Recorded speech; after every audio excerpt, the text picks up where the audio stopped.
Salut à tous, c'est Marie de Lemons and Bananas. Aujourd'hui, on se retrouve pour se parler des outils qu'il faut pour apprendre l'anglais.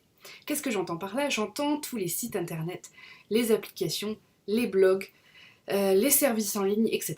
Quels sont les outils que je recommande personnellement à mes élèves? C'est parti! Alors tout d'abord, je vais vous présenter les sites internet et les logiciels, les applications que je recommande pour apprendre. La première application que je recommande, c'est Duolingo. Pourquoi? Parce qu'elle est très efficace et aussi qu'elle est gratuite. Donc ça permet de mettre le pied à l'étrier, d'apprendre des mots, quelques phrases, etc. qui vous donnent une base en anglais.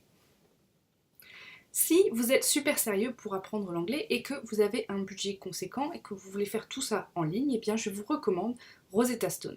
Rosetta Stone, c'est un logiciel, je crois qu'il y a une version application aussi, mais le concept est que vous appreniez l'anglais par l'anglais, c'est-à-dire en immersion. Si votre budget est un petit peu moins conséquent et que vous voulez apprendre l'anglais un petit peu tous les jours, je vous recommande Gymglish. Je ne vais pas m'étendre là-dessus parce que j'ai une vidéo complète sur le sujet. Le lien est dans la description de cette vidéo.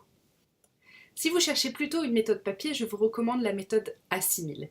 Assimil se base sur la méthode de l'intuition, donc vous allez apprendre l'anglais comme si c'était votre langue maternelle. N'oubliez pas de télécharger le guide pour faire décoller votre anglais sur Lemons and Bananas. Le lien est dans la description de la vidéo. Maintenant, je vais vous présenter deux sites internet qui sont vraiment utiles, qui sont d'ailleurs indispensables si vous voulez pratiquer votre anglais en ligne. Une fois que vous avez appris un petit peu d'anglais, il va falloir commencer à pratiquer. C'est très important si vous voulez vraiment apprendre l'anglais. Je vous recommande vraiment le site italki où vous pouvez trouver des professeurs ou des tuteurs d'anglais avec lesquels vous pouvez avoir des cours de conversation. C'est payant bien sûr, mais franchement ça vaut le coup. Le deuxième site que je vous recommande, c'est HelloLingo. HelloLingo, c'est un site de chat, donc c'est pas professionnel, mais il y a beaucoup de natifs.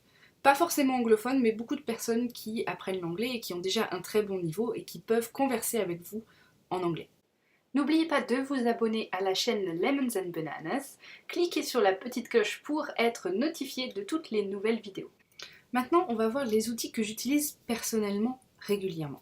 Et le premier outil que je vous recommande, c'est Youglish. Youglish, c'est un site sur lequel vous pouvez aller regarder la prononciation de mots via des vidéos YouTube. C'est vraiment très bien fait. Allez y faire un tour. Ça va vous aider vraiment à améliorer votre accent, améliorer votre prononciation. Le deuxième outil que je vous recommande, c'est mon petit préféré, c'est Word Reference. Word Reference, c'est un dictionnaire en ligne. Alors arrêtez s'il vous plaît d'utiliser Google Translate et utilisez plutôt Word Reference parce que c'est un vrai dictionnaire qui va vous donner toutes les traductions possibles aux mots que vous recherchez. J'ai d'ailleurs écrit un article entier sur les fonctions de Word Reference qui est d'ailleurs gratuit et vous pouvez aller le consulter, le lien est dans la description de la vidéo. Mon deuxième petit préféré, c'est Lingui.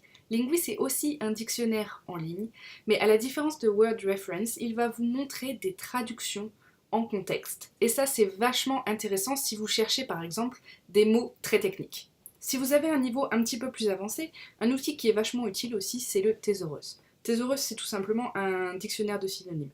Ça peut être vachement utile si vous écrivez un essai en anglais, si vous écrivez un texte plutôt long en anglais, ça peut être très utile. Un autre petit outil que j'utilise régulièrement, c'est le Urban Dictionary. Urban Dictionary, ça veut dire le dictionnaire de la rue.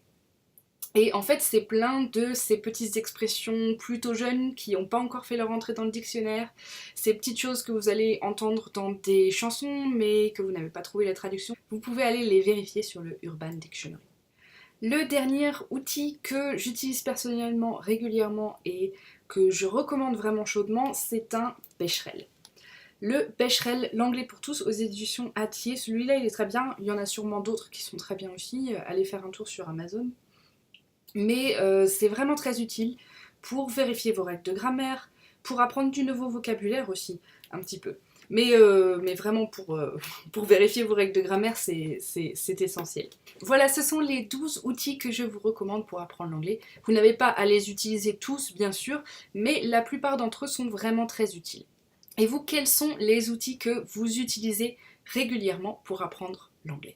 Voilà, c'est tout pour aujourd'hui. J'espère que cette vidéo vous sera très utile. Utilisez ces outils, continuez d'apprendre et je vous retrouve la semaine prochaine pour une nouvelle vidéo sur Lemons and Bananas.